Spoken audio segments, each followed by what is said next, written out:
바로가 요셉의 형들에게 묻되 너희 생업이 무엇이냐. 그들이 바로에게 대답하되 종들은 목자이오는데 우리와 선조가 다 그러하니이다 하고. 아멘. 종들은 목자이오는데 우리와 선조가 다 그러하니이다 라는 제목으로 오늘 말씀 나누도록 하겠습니다.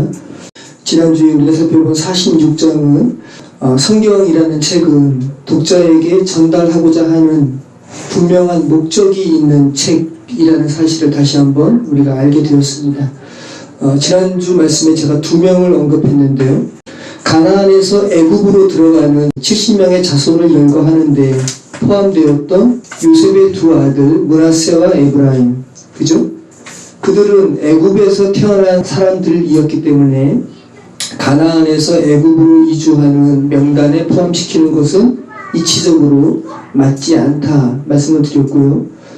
또 많아봐야 29살을 넘지 않았을 베냐민의 아들들이 무려 10명, 많아봐야 29살, 적으면 23살에 불과한 베냐민에게 있어서 10명의 아들을 이끌고 가나안에서 애굽으로 갔다라는 것은 이치적으로 맞지 않다 말씀드렸어요. 창세기 저자의 어떤 목적을 드러내기 위한 설정이라 말씀을 드렸습니다. 베냐민의 꽤 많은 수의 아들은 가나안이 아닌 애굽에서 태어났을 가능성이 더 많다는 것이죠. 가나안에 내려간 이스라엘 일가의 70명을 설명하는데 무리가 있음에도 불구하고 요셉과 베냐민의 자손을 언급한 이유는 430년 후에 가나안으로 회귀했을 때에 장정만 60만 명으로 늘어난 이들의 족장이 창세기 46장에 애굽에 내려간 이들의 후손임을 증거하기 위해서 의도적으로 창세기 기자가 그 명단을 그렇게 삽입시켰다 말씀을 드렸습니다. 지난주 말씀에 애굽에 들어간 이의 수를 창세기 46장 26절에서는 몇 명으로 언급을 합니까? 66명으로 언급을 하고요. 그리고 이어서 바로 27절에는 70명으로 언급을 했죠. 66명과 또 70명의 이 수의 차이는 요셉, 그리고 요셉의 2 아들 므낫세와 에브라임, 또 이스라엘을 포함한 4명이 빠진 66명을 26절에서 언급을 하고요. 그리고 연이어서 그 4명을 합친 애굽에 있는 온 세상의 구원자 예수 그리스도를 예표하는 요셉에게로 나머지 인원들이 연합되어서 70명이라는 완성된 수를 기록하고 있었습니다. 그리스도의 이끄심이 없는 인간의 노력은 6과 7은 하나 차이죠. 그래서 하나를 남겨둔 아쉬움에서 멈춰진다는 거죠. 그러니까 인간 스스로의 구원은 7까지 이르지 못하고 6에서 멈춰지는 인간의 안타까움을 말하는 인간의 수가 바로 6이라는 겁니다.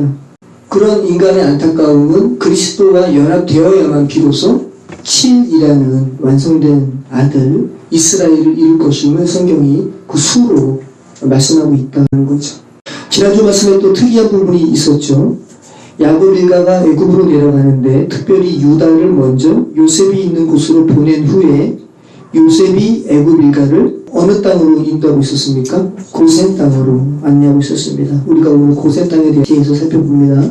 야곱 일가가 애굽으로 가서 70이라는 완성을 이루는데 요셉과 유다의 만남을 성경이 부각시키고 있다는 거죠. 담보물로 상징된 유다와 요셉 둘 다 예수 그리스도를 나타내는 인물이라 말씀을 드렸습니다. 그래서 그 유다와 요셉이 만나는 그 기사가 의미하는 바는 애굽의 요셉이 정한 어느 땅에 야곱의 나머지 식구가 예수 그리스도로 예표된 담보물 유다와 또 요셉의 만남이 완성되는 장면이라고 말씀드렸습니다.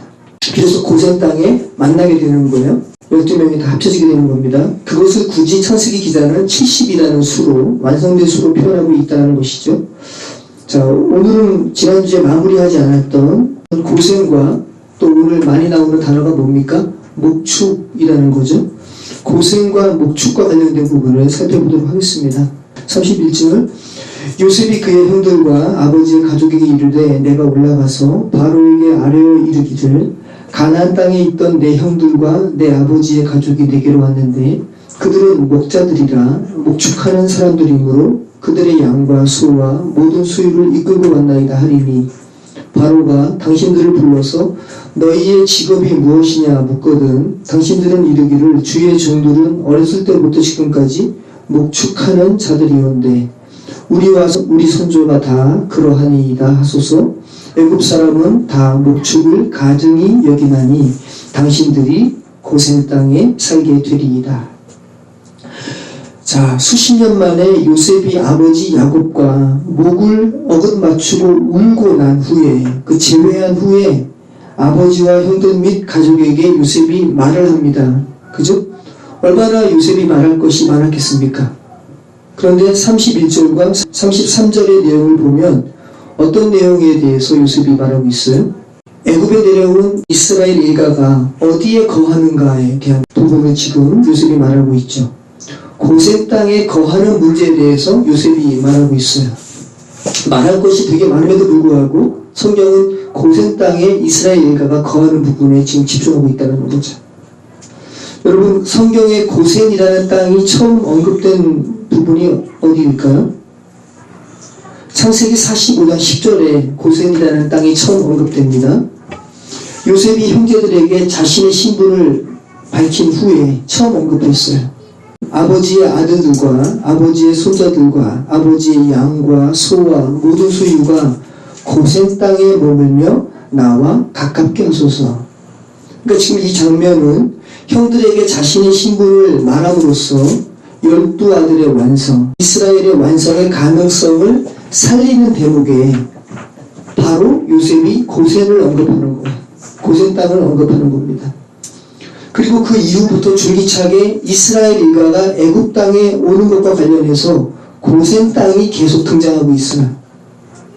자, 지난주 말씀에는 유다가 요셉과 만나서 요셉이 야곱 일가를 고센 땅으로 안내했던 것을 여러분 기억하시죠? 창세기 46장 28절 야곱이 유다를 요셉에게 미리 보내 자기를 고센으로 인도하게 하고 다 고센 땅에 이르러. 네, 계속해서 이스라엘 일가가 애굽 땅과 관련해서 언급되는 땅은 고센 땅입니다. 애굽의 땅이 얼마나 많겠습니까? 그런데 어떤 이유였는지 모르지만 요셉은 우리가 그 이유를 살피게 되는데 요셉은 애굽의 다른 곳은 언급하지도 않고요. 줄곧 고센 땅에 집중해서 요셉이 말하고 있다는 거죠. 그러니까 애굽이라는 땅에 고센 지역을 제외하고 다른 곳에 거주할 가능성을 애초부터 요셉은 봉쇄하고 있다는 거예요. 아버지 야곱이 유다를 요셉에게로 보내어 고센 땅으로 안내하게 했다는 것은 무엇을 의미합니까? 야곱이 고센 땅의 존재를 알고 있었다는 거죠. 그렇다면 우리가 야곱이 어떻게 고센 땅을 알고 있었을까? 요셉이 수레에 태워서 부탁한 말 속에 고센 땅에 관한 창세기 45장 10절의 언급이 있었음을 우리는 유추할 수 있죠. 그러니까 형들에게 자신을 오픈한 다음에 형들과 아버지의 일가가 고센 땅에 머물게 하소서라는 이 창세기 45장 10절의 말씀을 형들이 아버지 야곱에게 전했음을 우리는 유추할 수 있다는 말씀입니다. 31절 말씀을 보십시오. 요셉이 자신이 올라가서 바로에게 이르겠다는 거죠. 뭐를 이르겠다는 겁니까? 바로에게 무엇을 말하겠다는 겁니까? 고센 땅에 살도록 미리 제가 조치할게요. 바로에게 제가 미리 말하겠습니다. 형들은 이렇게 말하십시오 라는 부분이죠. 요셉이 그의 형들과 아버지의 가족에게 이르되 내가 올라가서 바로에게 아뢰어 이르기를. 그죠? 지금 바로는 어디에 있습니까? 애굽의 수도에 있겠죠? 자, 지리적으로 애굽의 수도는 고센 땅 아래에 있습니다. 근데 지금 요셉이 올라가서 말한다 그러죠? 네, 애굽의 수도는 고센 아래에 있단 말이죠. 근데 지금 요셉이 올라가서 말할게요 라고 말한다는 거죠. 그 알라 동사를 또 쓰고 있습니다. 유다와 다말의 기사에서 알라 동사 저희가 살펴봤고요. 지난주에도 이 알라 동사가 나왔죠.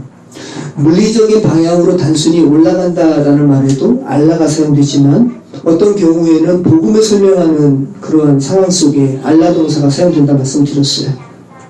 영적으로 고용되는 기사에 알라 동사가 사용된다 그랬습니다. 그리고 이 알라는 제사를 의미하는, 예배를 의미하는 단어이기도 하다 말씀드렸습니다. 오늘도 이 알라가 사용되는데 여러분 단순한 지리적인 높고 낮음, 지리적인 고도를 의미한다면 오늘 요셉이 바로가 있는 궁전으로 내려갔다라고 이야기하는 것이 맞죠.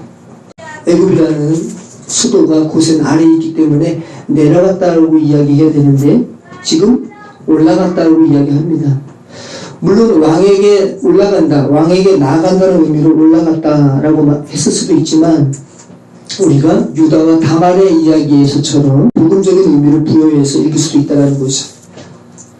요셉이 고센으로 올라온 것이나 지금 요셉이 바로에게 올라가겠다고 하는 것은 결국 어떤 부분에 관해서 지금 올라간다라는 말을 쓰고 있습니까? 이스라엘 백성이 고센 땅에 거주하는 부분과 관련해서, 그죠?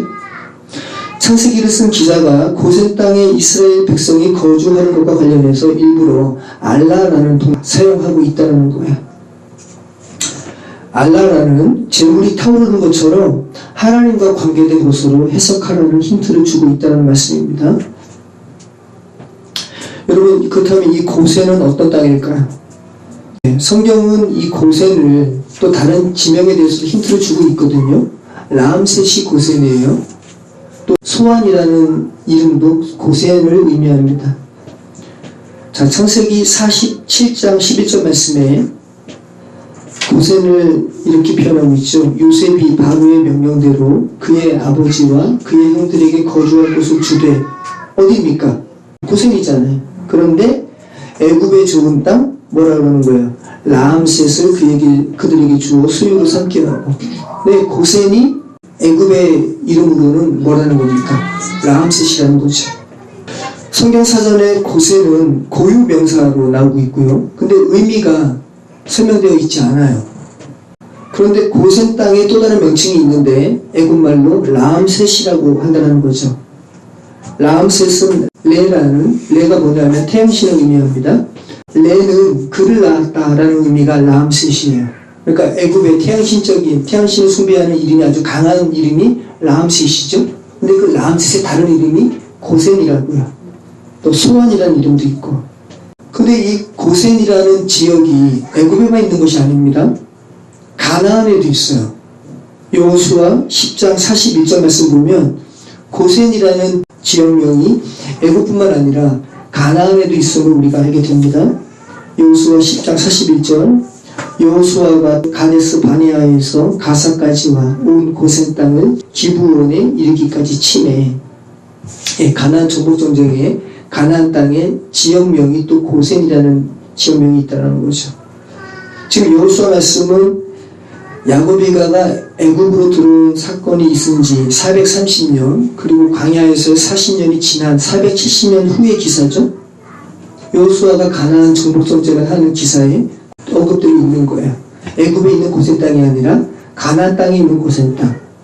그렇다면 여러분, 이것이 무엇을 의미하는 겁니까? 한번 생각해 보십시오.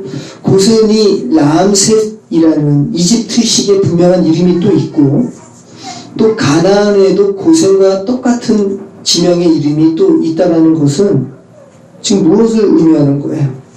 고센이라는 명칭이 이집트의 고유 명칭이 아니라는 거죠. 그리고 애굽의 고센 땅이 그 애굽 사람들이 관할하기 전에 고센이라는 이름을 부여한 어떤 민족이 살고 있었음을 우리가 유추할 수 있는 거고요. 그죠? 그들이 또 가나안에서도 살고 있어서 고센이라는 이름을 지었다는 거죠.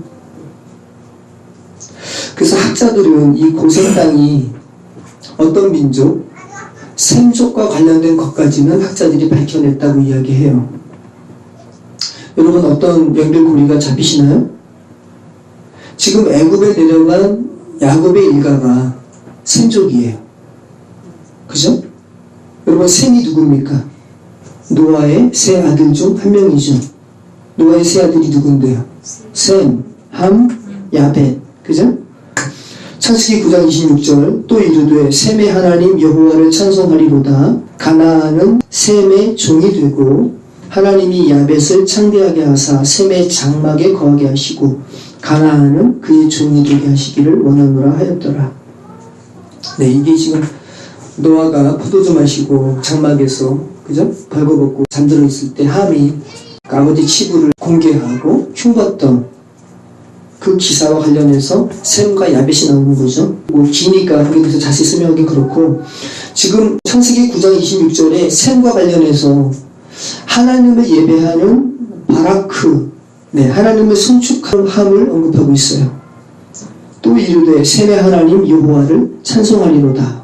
그죠? 하나님을 예배하는, 하나님을 송축하는 이 바라크가 셈과 관련해서 사용되고 있다는 거죠. 노아가 복음적인 의미에서 당신이 죽은 자들 가운데서 살리시는 주의 음성을 듣고 살아난 사람처럼 셈도 살아난 사람임을 우리가 창세기 기사를 통해서 알게 되는 것입니다. 그리고 창세기 10장 21절에 셈의 후손을 소개하고 있는데, 셈은 에벨 온 자손의 조상이요. 셈이 에벨의 조상이라는 거예요. 야벳의 형이라. 셈은 야벳의 형이죠. 그에게도 자녀가 출생하였으니. 자, 창세기 10장 21절 말씀 보면 셈을 누구의 조상이라고 부르는 겁니까? 에벨의 조상이라는 거예요. 에벨은 히브리의 어원입니다. 에벨. 에벨루라는 말에서 나왔습니다. 지나가다, 건너가다, 사라지다라는 의미가 있어요. 주된 의미는 움직임입니다. 대표적인 용례는 두 개의 구체적인 장소에서 어떤 이동이 있음을 표현할 때 에벨루라는 말이 사용된다는 거죠. 건너다라는 표현으로 사용되죠. 자, 이제 감이 잡히시잖아요. 야곱이 라반을 피해서 유프라테스 강을 건널 때 사용되는 단어가 에벨루입니다. 그죠? 히브리인의 뜻이 뭡니까? 그 강을 건넌 자. 에벨루, 에벨. 이 히브리가 에벨루에서 왔다고요. 그러니까 지금 요셉은 현재는 애굽에 위치하고 있지만 그 옛날에는 애굽인들이 지배하기 이전 그 옛날에는 하나님을 섬겼던, 하나님을 예배했던 셈의 후에 에벨의 자손들의 흔적이 있는 어떤 구별된 장소인 고센 땅에 이스라엘 일가를 거주하도록 하고 있다는 거죠. 그리고 그 땅은 마침 아주 좋은 땅이었어요. 아까 우리가 읽은 것처럼 애굽의 좋은 땅 뭐라고요? 라암셋. 그죠? 자, 좋은 땅이라는 겁니다. 근데 왜 좋은 땅을 애굽인들이 살지 않고 이스라엘 일가가 내려와 살도록 애굽인들이 내버려 두었을까요? 고센 땅은 애굽에서도 가장 좋은 땅이긴 하지만 외국의 침입에는 노출되었던 장소입니다. 그래서 애굽인들은 고센보다 더 아래쪽에 수도를 세웠다고 해요. 이 같은 이유로 애굽에서 가장 좋은 땅, 가장 비옥함에도 불구하고 애굽인들은 살지 않고 결과론적으로 이스라엘 백성들이 안정적으로 하나의 민족으로 번성할 수 있는 고센 땅이 하나님의 섭리 가운데 이렇게 준비되었던 것이죠. 지난주에 우리가 살펴보았던 것처럼 하나님께서 야곱에게 애굽으로 내려가기 전에 브엘세바에서 예배드린 후에 하나님께서 뭐라고 그러세요? 걱정하지 마, 두려워하지 마, 그죠? 내가 너를 하나의 민족이 되도록 건립하도록 내가 준비시키려 그래 라는 그 땅이 바로 고센 땅이라는 거죠. 가장 좋은 땅임에도 불구하고 현실적인 이유로 인해서 애굽인들은 살지 않는 그곳에 하나님은 이스라엘의 식솔들이 안정적으로 번성할 수 있도록 지금 이렇게 조치하시고 계시다는 거죠. 그러니까 참 하나님의 섭리 가운데 준비된 땅이라는 것을 알 수 있는 거죠. 그리고 그 고센 땅은 바로 그 야곱 일가의 선조 에베르, 셈의 자손들이 하나님을 예배했던 장소로 지금 인도되고 있다는 겁니다. 여러분, 야곱만 보지 마시고 계속 지금 제가 언급했던 노아의 아들 셈, 그리고 그 셈은 그 강을 건넌 자라는 히브리인의 정체성을 가진 에벨의 조상이었다라는 거 여러분 기억하시기 바랍니다. 놀랍습니다. 우리를 살리신 하나님의 행하심에 완전하심을 우리 고백할 수 있는 것이고요. 여러분의 삶도 마찬가지고, 여러분의 삶에 지금 왜 나의 삶의 자리가 지금 여길까? 여러분 자신만 보신다면 알 수가 없는데 하나님께 내어드린다면 하나님의 섭리 가운데 지금 있다는 것을 우리 고백할 수 있는 거죠. 여러분이 지금까지 하나님을 모르는 삶을 사셨는데 지금 만약에 하나님을 알고 예배하는 것이 무엇인지 어렴풋이 알게 되는 과정에 들어가셨다면 지금 저와 여러분이 처한 이 상황 또한 하나님의 손길 가운데 있다는 것을 고백하실 수 있어야 된다는 말씀입니다. 41절 요셉이 그의 형들과 아버지의 가족에게 이르되 내가 올라가서 바로에게 아뢰어 이르기를 가나안 땅에 있던 내 형들과 내 아버지의 가족이 내게로 왔는데 그들은 목자들이라 목축하는 사람들이므로 그들의 양과 소와 모든 소유를 이끌고 왔나이다 하리니 바로가 당신들을 불러서 너희의 직업이 무엇이냐 묻거든 당신들은 이르기를 주의 종들은 어렸을 때부터 지금까지 목축하는 자들이었는데 우리와 우리 선조가 다 그러하니이다 하소서. 애굽 사람은 다 목축을 가증히 여기나니 당신들이 고센 땅에 살게 되리이다. 복음으로 가득 찬 책이에요. 성경은. 제가 읽어드린 이 문장도 복음입니다. 여러분 지금 제가 읽어드린 이 본문을 단순하게 말하면 뭡니까? 지금 요셉이 이스라엘 일가가 고센 땅에 살도록 하는 계획을 아버지와 형제들에게 설명하는 거죠. 요셉 자신이 바로에게 가서 이러이러한 이야기를 하면 바로가 당신들에게 어떤 질문을 할 것입니다. 그러면 당신은 그 질문에 대해서 이렇게 대답하세요 라고 지금 다 알려주고 있잖아요. 그러면 결과론적으로 어떻게 된다는 거죠? 고센 땅에 살게 될 거라고 지금 이야기하고 있죠. 어떤 공식과 같은 것을 성경 기자가 지금 기록하고 있는데 지금 요셉이 형들에게 고센에 살게 되는 이 키포인트가 뭐라는 겁니까? 형들이 목축을 하는 사람들이라고 이야기하면 고센 땅에 살게 될 거라고 이야기하고 있잖아요. 형님들, 제가 바로에게 가서 형님들이 목자라는 사실을 제가 운을 띄울 거예요. 그러면 바로가 형들에게 직업을 물어볼 겁니다. 그러면 형들은 어렸을 때부터 목축하는 사람이었고 우리뿐 아니라 우리 대대로 선조 때부터 그러했다라고 말하는 겁니다. 여러분 어렸을 때부터 목축하는 사람이고 우리뿐만 아니라 우리의 선조 대대로 목축을 하는 사람들이라는 말은 무슨 말입니까? 바로 왕이시여 우리는 어렸을 때부터 목축하는 사람이고 우리뿐만 아니라 우리 아버지, 우리 할아버지, 우리 선조 대대로 목축하는 사람들이라는 말은 뭐예요? 우리의 정체성이 목축하는 사람들이라는 거죠. 우리는 목축하는 사람들이에요. 우리의 정체성은 목축하는 사람들입니다. 우리는 뼛속 깊숙이 목축하는 사람들입니다 라는 것을 세상 왕 바로에게 말하는 거죠. 지금 요셉이 아주 중요한 것을 이야기하죠. 바로가 물어보면 한마디로 이야기하면 우리의 정체성은 목축하는 사람들입니다 라는 것을 이야기하라는 것이고 그러면 애굽 사람들은 목축을 뭐하기 때문에 가증히 여기기 때문에 여러분들이 고센 땅에 살게 될 거라는 말이죠. 자 그러면 여러분 목축하는 자가 뭐기에 그죠? 목축하는 자가 뭐기에 우리는 목자예요 라는 것이 뭐기에 그 말만 하면 하나님을 예배했던 우리의 선조들이 셈의 선조들이 하나님을 예배했던 그 고센 땅에 살게 된다는 것입니까? 목자라고 번역된 단어가 라예요. 보다라는 이 라가 아니라 다른 말입니다. 처음 사용된 부분이 어디냐 하면 어딜 것 같습니까 여러분? 목자. 목자라는 부분이 창세기에 처음 사용된 부분이 어디였을 것 같아요? 목자가 뭐죠? 양치는 자 아니에요? 그죠? 양치는 자가 성경에서 가장 먼저 어디에 나왔을 것 같아요? 그렇죠. 네. 창세기 4장에 아벨은 양치는 자라고 할 때 가인은 어떤 사람이고요? 가인은 농사 짓는 자, 아벨은 양치는 자라고 할 때 처음 쓰인 단어가 라, 목축하는 자입니다. 그러니까 뭡니까 여러분 지금 창세기 기자가 이스라엘 사람들의 정체성이 목축임을 강조해서 고센 땅에 살게 되는 이 사건을 창세기 4장의 가인과 아벨의 이야기로 한번 살펴보라는 것이죠. 그 이야기로 연결시켜 보라는 것입니다. 자, 그러면 창세기 4장의 이 양치는 자와 관련된 내용이 어떤 내용입니까? 창세기 4장 1절로 5절 말씀입니다. 아담이 그의 아내 하와와 동침하매 하와가 임신하여 가인을 낳고 이르되 내가 여호와로 말미암아 등남하였다 하니라.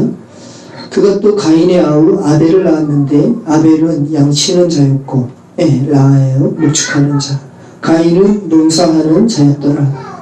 세월이 지난 후에 가인은 땅의 소산으로 제물을 삼아 여호와께 드렸고 아벨은 자기도 양의 첫 새끼와 그 기름으로 드렸더니 여호와께서 아벨과 그의 제물을 받으셨으나 가인과 그의 제물은 받지 아니하신지라.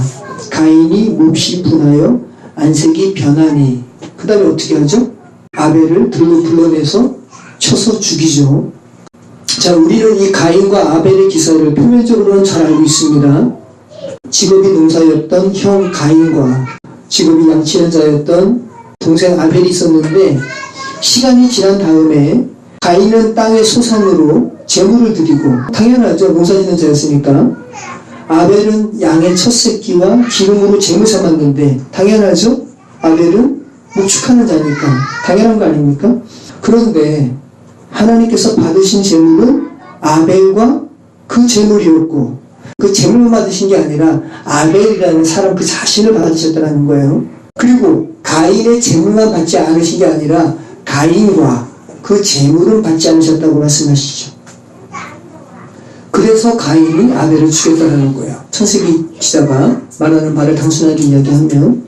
자, 그럼 여러분, 성경이 창세기 4장의 가인과 아벨의 기사에서 말씀하시고자 하는 내용이 뭐겠습니까? 저희가 오늘 그 가인과 아벨의 기사에서 목축하는 자에 대한 기사를 우리가 살펴봐야 되는 것이거든요. 자, 여러분, 성경은 어떤 책입니까? 죄된 세상에 하나님께서 성경을 허락하신 목적이 뭐예요? 죽어있는 묻 영혼이 이 성경책을 읽고 살리시는 주의 음성을 듣고 하나님께 살아나는 그 목적으로 기록된 책이 성경이란 말이죠. 그죠? 우리가 그 사실을 잊으시면 안 돼요.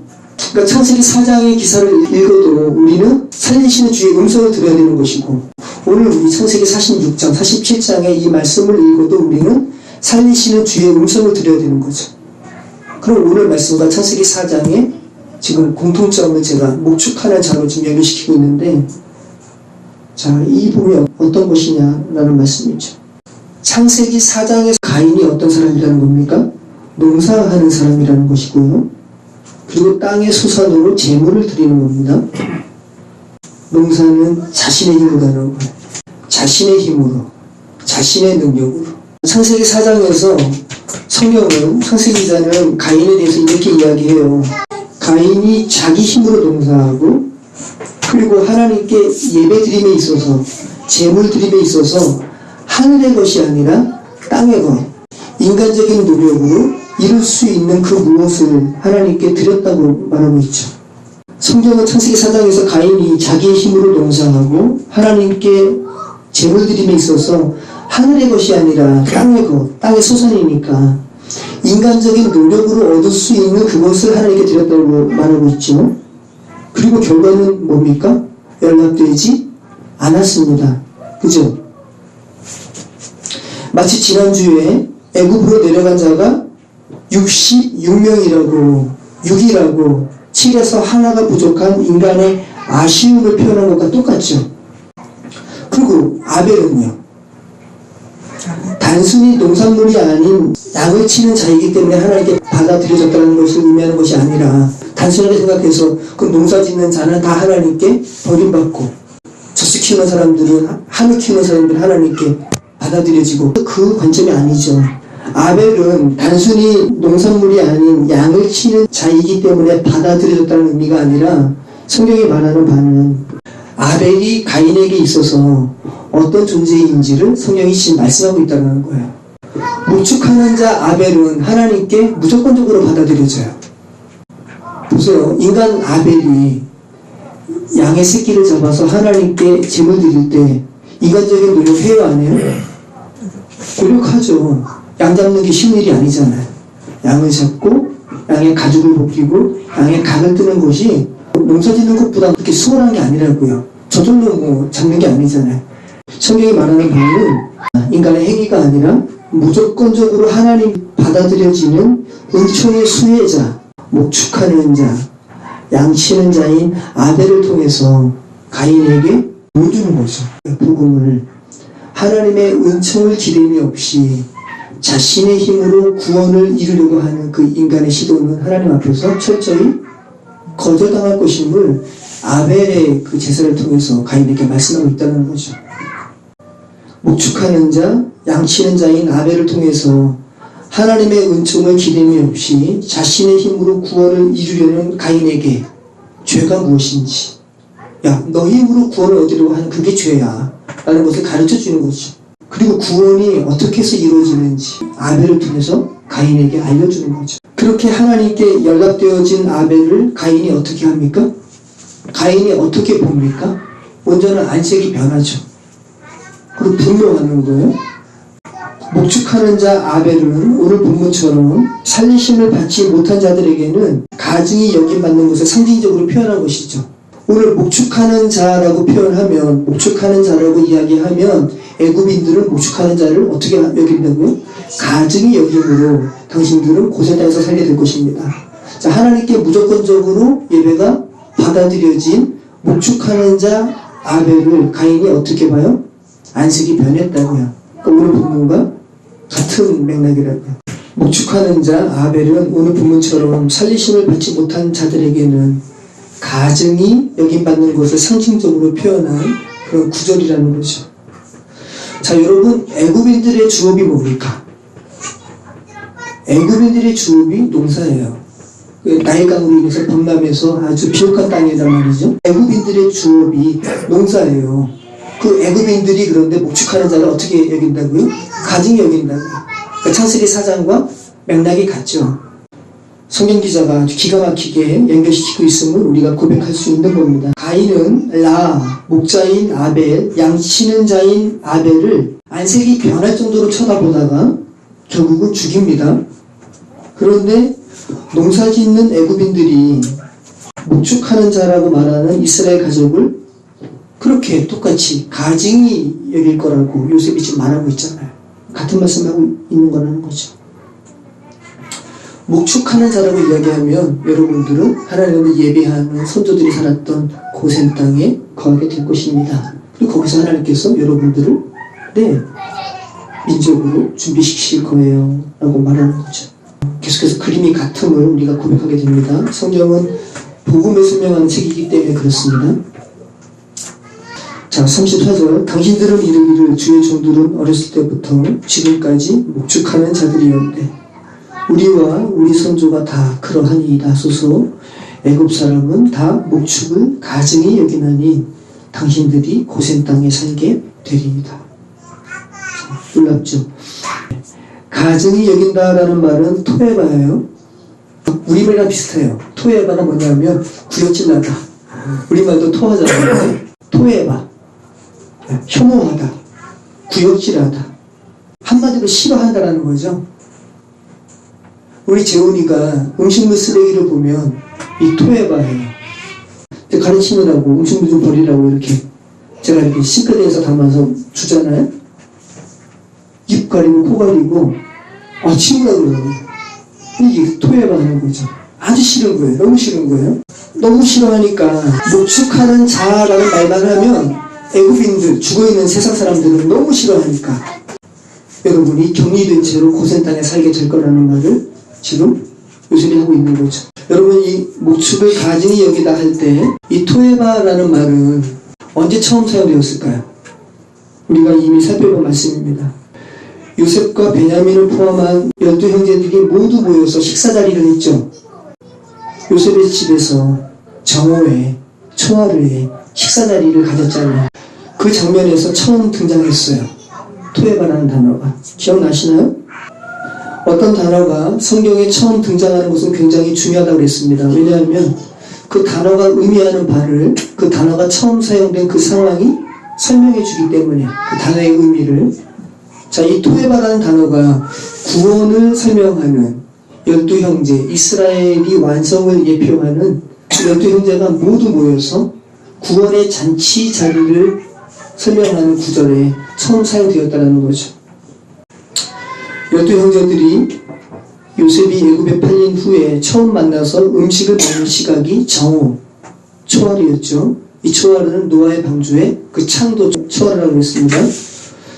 죄악이 모두 떠나가고 구원의 빛만이 내리쬐 있는 시각에, 구원의 시각에 요셉이 형제들과 즐거이 식사했다라는 수식이 있는 그 구절에 토에바가 등장합니다.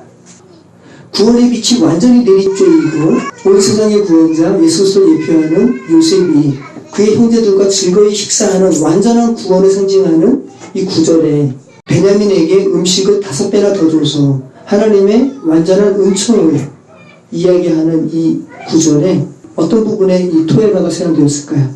요셉과 요셉의 형제들은 즐거이 식사하는데 애굽인들은 히브리 사람과 음식을 같이 먹으면 부정을 입어서 따로 자신만의 음식을 차렸다는 구절에 이 토에바가 등장합니다. 창세기 43장 32절 그들이 애굽인들이죠. 요셉에게 따로 차리고 그 형제들에게도 따로 차리고 그와 함께 먹는 애굽 사람에게도 따로 차리니 자신들의 음식을 따로 차리는 거예요. 애굽 사람은 히브리 사람과 같이 먹으면 부정을 입음이었더라. 여기서 이 부정 이게 바로 토에바예요. 요셉이 자기 음식을 그들에게 주되 베냐민에게는 다른 사람보다 5배나 주매 그들이 마시며 요셉과 함께 즐거워했더라. 여러분 누구는 구원의 잔치에 참여하고 누구는 그것을 가증히 여겨서 자신만의 음식상을 따로 차리는 장면을 한번 생각해 보시죠. 자신의 상관 사분합 바네아와 11형제가 즐겁게 식사하고 그 자신의 상관은 그 동생에게 5배나 음식을 더 줘서 완전한 은총이 덮여지는 거룩한 시간에 1년의 무리 애굽인들은 그 구원의 모습을 가증히 여기고 음식물 쓰레기 기겁하는 구원의 모습을 가증히 여기고 토악질하면서 역겨워하면서 자신들만의 식사를 하고 있는 설정이 여러분 자연스러워요? 자연스러운 게 아니죠. 그러니까 창세기 기자가 만약에 구원의 즐거움을 강조하려고 했다면 창세기 기자는 굳이 애굽인들이 히브리인들과 음식을 같이 먹으면 함께 먹으면 가증히 여긴다라는 이 부정하게 여긴다라는 토에바라는 단어를 사용하지 않았을 거예요. 그럼에도 불구하고 일부러 창세기 기자가 12형제의 즐거운 식사 시간 구원의 완전함과 그것을 대비시키는 이 장면이죠. 그 구원을 경멸스러운 시선으로 바라보면서 토악질하는 자신들만의 식사를 하는 애굽인들의 모습을 성경을 읽는 독자들에게 일부러 각인시키고 있잖아요. 왜 각인시킵니까? 그들이 이 복음의 말씀을 듣고 살리심을 받지 못한다면 이 성경을 읽는 그들이 바로 애굽인들의 모습이니까 그거 보고 깨달으라고 우리로 하여금 그런 것 연상하라고 그런 부분을 성경이 기록한 것이죠. 여러분 구원의 잔치에 애굽인들이 함께하지 못하고 따로 밥을 따로 차려서 먹는 것이 강압적이 아니라 애굽인들 스스로 했다는 것을 여러분 기억하셔야 됩니다. 본인들이 가증하게 여겼기 때문에 본인들이 히브리인들과 함께 먹으면 부정을 입음이었더라. 본인들이 가증히 여겼기 때문에 그들 스스로 따로 차렸다는 거죠. 본인들이 원한 겁니다. 요셉이 그들에게 우리 잔치할 거니까 너희들 따로 먹어라 이런 말을 하지 않았어요. 창세기 4장의 가인과 아벨의 이야기 애굽인들은 목축을 가증히 여긴다라는 오늘 본문과 다 같은 이야기를 하고 있다는 것을 우리 다시 한번 고백하게 되는 거죠. 이 말씀이 의미하는 말은 뭡니까 여러분? 정말 비진리는 진리가 아닌 것들은 정말 진리가 드러나면 그 진리를 기뻐하는 것이 아니라 어떻게 한다는 거예요? 네, 가증 여긴다는 거. 아유, 보세요 여러분. 우리가 다 죄 가운데 살아가는데 어떤 사람이 하나님의 은혜 속에 들어가서 하나님을 예배하게 됩니다.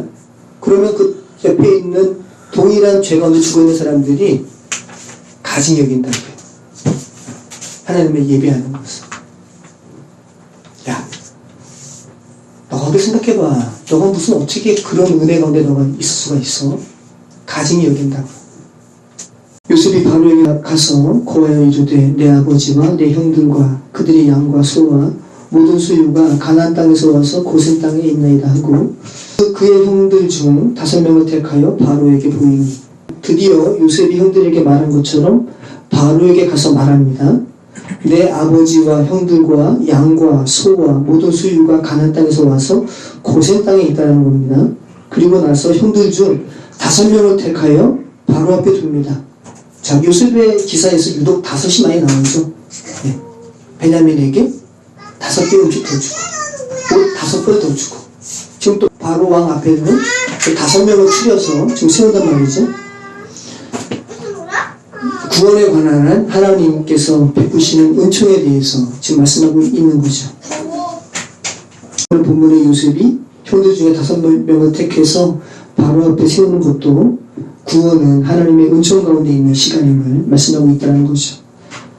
바로가 요셉의 형들에게 묻되 너희 생업이 무엇이냐? 그들이 바로에게 대답하되 종들은 목자이온데 우리와 선조가 다 그러하니이다 하고, 그들이 또 바로에게 고하되 가나안 땅에 기근이 심하여 종들의 양떼를 칠 곳이 없기로 종들이 이곳에 거류하고자 왔사오니 원하건대 종들로 고센 땅에 살게 하소서.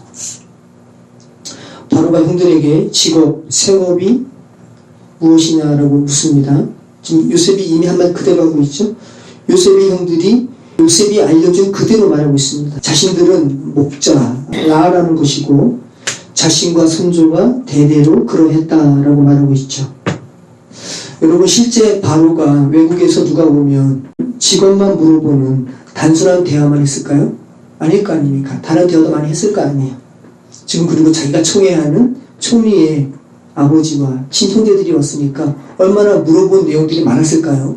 근데 창세기 기자는 일부러 지금 구원이 무엇인지 알려주기 위해서 목축과 관련된 질문과 목축과 관련된 대답만 기록하고 있음을 우리는 알게 되는 거죠. 여러분, 창세기 4장을 쓴 창세기 기자가 오늘 이 창세기 46장, 47장도 썼죠? 그죠? 네. 그렇다면 여러분, 창세기 43장에 초하루에서의 식사 시간과 더불어 생각한다면 창세기, 그러니까 애굽인들이 가증히 여겼다라는 히브리인들을 그것을 생각한다면 창세기 47장의 바로와 요셉의 형들 간의 대화는 하나님의 은총을 입은 히브리인과 그 하나님의 은총을 입은 히브리인들을 가증히 여기는 세상 왕의 대화임을 우리는 알게 되는 거죠. 아주 대비되는 말이라는 겁니다. 이스라엘과 관련해서 이 토에바라는 가증히 여기다라는 동사가 쓰여진, 이 단어가 쓰여진 두 개의 상황에서 나타나는 공통점이 있죠. 창세기 43장과 창세기 47장에 공통점이 있다는 거죠. 두 가지 상황 모두 애굽 사람, 애굽이 등장하고요. 그죠? 그리고 하나님의 아들로 완성되는 구원을 의미하는 12아들의 모임, 그리고 70인이라는 완성됨이 등장하고 있다는 거죠. 그리고 또 하나의 공통점이 뭡니까? 또 하나의 공통점이 서로 말하는 대상의 공통점 말고 또 하나의 공통점은 뭡니까? 시간을 의미한다면 동시성이죠.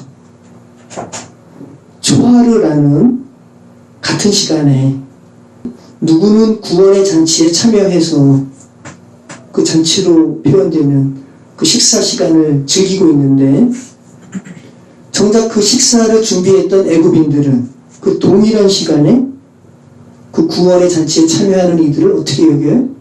가증히 여기죠? 경멸하는 거예요.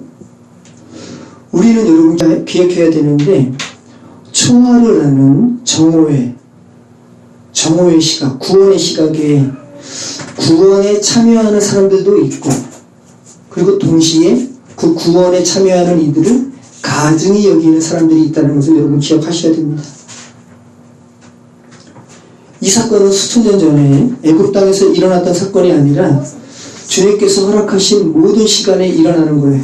지금 동시에도 여러분의 가족 중에 여러분의 하나님의 구원에 참여함을 가증히 여기는 식구들이 있을 수 있죠.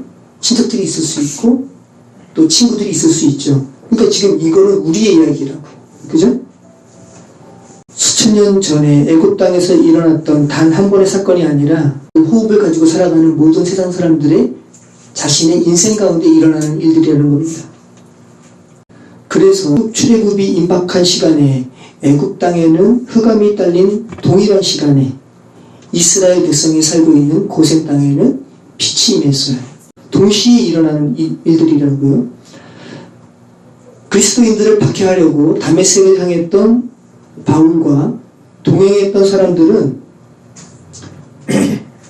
바울이 본 그 빛을 못 봐요. 바울만 봐요. 눈이 머는 거 아닙니까? 사울아 사울아 내가 어찌하여 나를 박해하느냐? 주여 누구십니까? 나는 내가 박해하는 예수라. 그럼 눈이 머는 거예요. 그 빛을 보고. 그리고 결국은 회심해서 구원에 이르는 거 아닙니까, 바울이? 근데 바울은 그 빛을 보는데 동시에 바울과 동행했던 사람들은 그 빛을 못 보았다고 사도행전 기록하고 있습니다. 자, 육신적인 소경뿐 아니라 영적 소경에서 눈을 뜬 맹인이 육신적으로 소경이었다고요. 근데 이 육신적인 소경을 예수님께서 고쳐주셨어요. 그래서 육신적으로 눈을 떴는데 육신적뿐만 아니라 영적으로도 눈을 떴습니다. 예수가 누구신지, 그리스도가 누구신지. 그래서 그 맹인은 복음으로 얘기하면 죄에서 구원받은 그 사람은 예수 그리스도에 대해서 감사해야 하는 거예요. 그런데 같은 시각, 같은 현장에 있었던 바리새인들은 우리가 소경이냐? 라고 이야기하는 거예요. 요한복음 9장 39절 예수께서 이르시되 내가 심판하러 이 세상에 왔으니 보지 못하는 자들은 보게 하고 보는 자들은 맹인이 되게 하려 함이라 하시니 바리새인 중에 예수와 함께 있던 자들이 이 말씀을 듣고 이르되 우리도 맹인인가? 예수께서 이르시되 너희가 맹인 되었더라면 죄가 없으려니와 본다고 하니 너희 죄가 그대로 있느니라. 자, 이 말이 뭡니까 여러분? 소경의 눈을 떠준 예수 그리스도의 이 은혜에 대해서 소경이 감사해야 하고 그리스도의 은혜에 대해서 감격해야 하는데 바리새인들은 이 소경에게 일어날 일이 뭔지 몰라요. 육신적인 눈으로 떴어요. 그래서 보고 있는 겁니다. 남에서부터 맹인되었던 이의 눈이 떠진 것을 바라보면서 지금 어리둥절해 하는 거예요. 예수님께서 말씀하시는 거예요. 내가 심판하러 이 세상에 왔다. 여러분, 심판은 죽음 이후에 벌어지는 것이 아니에요. 내가 심판하러 이 세상에 왔다. 보지 못하는 자는 내가 보게 될 거야. 하나님의 구원이 뭔지 알지 못하고 보지 못하는 자 내가 보게 할 거야. 왜? 살려야 되니까. 그대로 가면 멸망이니까. 그런데 보는 자들은 내가 맹인되게 할 거야. 이 말을 하니까 바리새인들이 뭐라 그러는 거예요? 바리새인 중에 예수와 함께 있던 자들이 이 말씀을 듣고 이르되 우리도 맹인인가? 아니, 우리 보고 지금 맹인이라고 그러는 거야? 예수께서 그러시는 거예요. 너희가 맹인이라면 너희는 죄가 없었을 거야. 그럼 내가 이 수경처럼 내가 너희들 눈을 띄워주면 돼. 내가 너희한테 구원이 뭔지 알려주고 너희가 거기에 반응해서 살아나면 돼. 근데 지금 너희는 본다고 하니 너희 죄가 그대로 있다. 이 말씀은 뭡니까 여러분? 야, 너희 맹인이야. 너희 진리 모르잖아. 너희 예수님 누구신지 모르잖아. 그리스도 누구신지 모르잖아. 근데 너희 지금 본다고 하는구나. 예수가 누군지 너희 모르면서도 안다고 하는구나. 그럼 너희 죄 그대로 있는 거야 라고 말하는 거죠. 여러분, 지금 요셉의 형제들과 이야기하는 바로는 맹인입니까? 육신적으로는 맹인 아니죠. 그런데 영적으로는 맹인이라는 거죠. 가증이 여기니까 애굽인들은. 그죠? 그리고 여러분, 요한복음 43장에서 요셉의 형제들과 함께 식사하는 것을 부정하게 여겨서 따로 식사하는 애굽인들은 맹인입니까? 육신적으로 맹인 아니에요. 그들의 떠진 눈 가지고, 육신적인 눈 가지고 음식을 다 준비했던 요셉 사무나 바네아의 종들이었다고요. 맹인 아니라고요, 육신적으로는. 그런데 성경은 그들 보고 뭐라 하는 거예요? 맹인이라는 거예요. 왜? 히브리인들을 가증히 여기니까. 목축하는 자, 가증히 여기니까. 하나님의 전적인 은혜로 구원받는 것, 가증히 여기니까. 너의 힘으로 구원받을 수 있다고 착각하니까 너희는 맹인이라는 거죠. 죽은 자라는 거야. 맹인의 다른 말은 죽은 자입니다. 살아있으나, 살아있는 것 같으나 죽은 자라는 거죠. 만약 바로 왕이나 애굽인들이 요셉과 관련된 하나님의 구원의 행하심이라는 것을 알았다면 여러분, 그들이 토해봐 가증히 여겼겠습니까? 그죠? 죽었다는 거예요. 맹인이라는 거죠. 저와 여러분이 살고 있는 이 시간을 굉장히 소중히 여기셔야 돼요. 어떤 부분에서 여러분이 소중히 여기셔야 돼요? 창세기가 말씀하는 이 구원이 펼쳐지는 시간은 바로 여러분이 숨쉬고 있는 바로 지금 이 시간이기 때문에 그렇습니다. 그죠? 창세기 기사처럼 12아들이 또 70인이 애굽에 들어가 고센에 거하게 되는 것은 수천 년 전에 애굽 땅에서 일어났던 단 한 번의 사건뿐만 아니라 지금 저와 여러분의 삶의 자리에서 일어나는 사건이라고요. 바로 지금 이 시간, 그 시간에서 여러분이 하나님의 살리시는 음성을 듣고 반응하셔야 되는 거예요. 그리고 너희 아직 소경이야, 너희 아직 죽었어 라는 예수님의 말씀이 정말 들리는 자가 복된 자죠. 안 보이는데 저 보여요. 그죠? 저 이렇게 오래 신앙생활 했는데 저 모태신앙인데 무슨 누가 저한테 구원을 가르쳐요? 보인다니까요? 예수님은 뭐라 그러십니까? 너희 지금 보는 거 아니랍니까? 말씀 정리할게요. 빛과 어둠은 여러분 동일한 시각에 있는 거예요. 한쪽이 비치면 그 반대는 어둡죠. 그죠?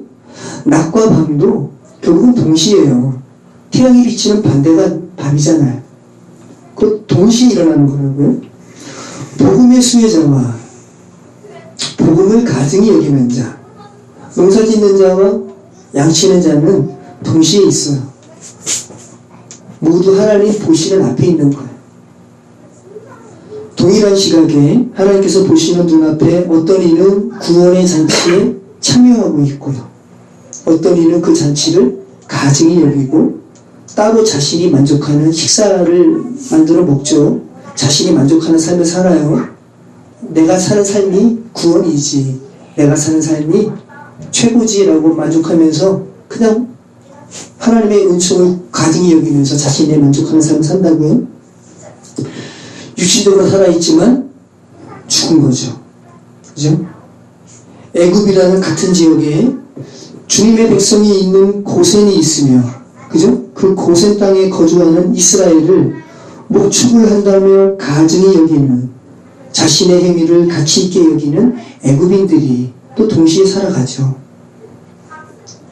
자기 힘으로 농사짓는 가인의 행위와 그 땅의 소산물, 하나님의 은혜를 구하지 않은 땅의 소산물로 구원에 이르려는 시도는 결국은 멈춰지고요. 하나님께서 받지 않으시니까 아벨의 제사는 하나님의 전적인 은혜로 받아들여지는 거죠. 여러분, 우리는 모두 그렇게 가인처럼 죽은 자로, 소경된 자로, 다리를 저는 자로 이 세상에 태어났습니다. 죄인으로 태어났으니까. 그리고 우리는 모두 시간 가운데 올려져서 그렇게 시간을 갉아먹고 소비하고 분노하고 자신의 생명을 갉아먹는 시간을 살아가요. 여러분, 나쁘다는 게 아닙니다. 지구상에 거하는 모든 이들이 다 그렇게 태어나고 그렇게 살아가요. 문제는 그렇게 살다가 육신적 호흡이 끝나면 안 된다는 거죠. 그죠? 그럼 영원한 멸망이니까. 우리가 살아가는 육신적인 시간 가운데 우리는 반드시 영혼 속으로 들어가야 되는 거예요. 방주 속으로, 그리스도 안으로 들어가야 되는 겁니다. 그것이 바로 구원이죠. 구원은 바로 지금 여기에서 일어나는 거라고요. 죽은 다음에 천국이라 불리우는 그 어떠한 곳의 구원이 이루어지는 것이 아니라 바로 여기에서 이루어지는 거라고요. 각자의 삶에서. 오늘 본문의 애굽인들, 바로 왕이 여러분 애처롭지 않으세요? 예수님께 우리가 소경입니까? 라고 묻는 바리새인들이 애처롭지 않습니까? 굉장히 자기의 삶에 거룩한 삶, 자기 스스로 만족하며 살았거든요. 근데 예수님께서 뭐라고 그러시는 거예요? 너희 죽은 자야 라고 말씀하시죠. 그들은 구원이 베풀어지는 동일한 시간과 동일한 장소에 구원에 참여하는 사람과 함께 있었던 사람이에요. 저와 여러분이 애굽인이 될 수 있고요. 그리고 예수 그리스도와 연합되어서 구원에 이르는 이스라엘이 될 수가 있죠. 모쪼록 복음으로 인해서 저와 여러분의 눈이 띄이고, 그죠? 눈이 뜨이고 막힌 귀가 열려지고 또 사랑하라고 말씀하시는 주의 음성을 듣고 죽은 자들 가운데서 일어나시는 저와 여러분 되시길 바랍니다. 그래서 종들은 목자이온데 우리의 선조가 그러하다라는 하나님의 은혜로 나의 정체성이 채워졌습니다 라는 고백을 세상 사람에게 외치는 저와 여러분 되시길 축원합니다. 기도하겠습니다. 농사짓는 자와 목축하는 자의 대비를 통해서 하나님께 구원받은 자와 그 구원받는 자를, 그 구원의 은총을 가증히 여기는 세상 사람들의 대비를 오늘 말씀 통해서 보게 하시면 감사합니다. 하나님 아버지, 저희는 정말 목축하는 자입니까? 우리 뼛속 깊숙이 그 목축하는 자의 정체성으로 채워진 자가 아닌데 우리는 목축하는 자라고 스스로도 속으며 또 세상 사람들에도 속이는 그런 삶을 살고 있는 것은 아닌지요. 하나님 아버지, 저희는 농사하는 자가 아닙니까?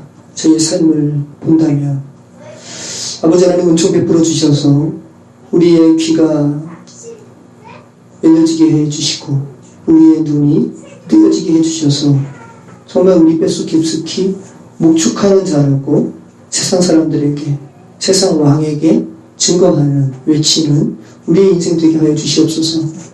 또 여전히 죽어있는, 소경 가운데 있는, 귀머거리 가운데 있는 우리의 사랑하는 친지들, 또 식구들, 또 이웃들, 세상 사람들 긍휼히 여겨주셔서 구원이 베풀어지는 동시대에 어둠 가운데 있지 아니하고 빛 가운데 나아올 수 있도록 역사하여 주시옵소서. 예수 그리스도 이름으로 기도합니다. 아멘.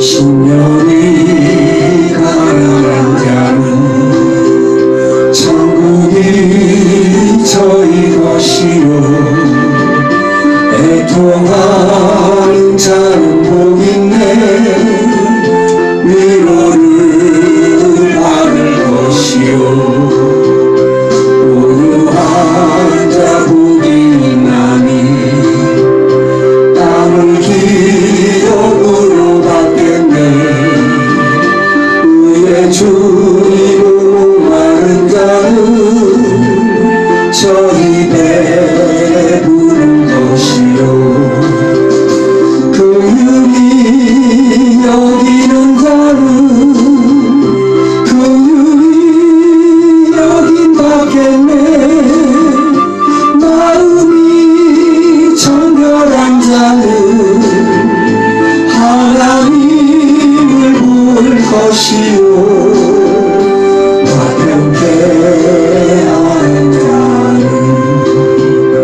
하나님의 아들이라 일컫네 의를 위하여 핍박받는 자 천국이 저희 것이라 내게도 주소서 내가 복을 받기 원하네 오 내 주여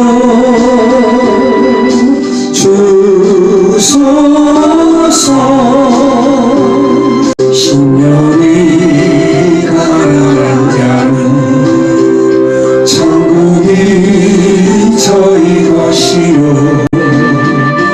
애통하는 자는 복 있네 위로를 받을 것이요 온유한 자 복이 있나니 땅을 기업으로 받겠네 의의 줄이고 목마른 자는 저희 배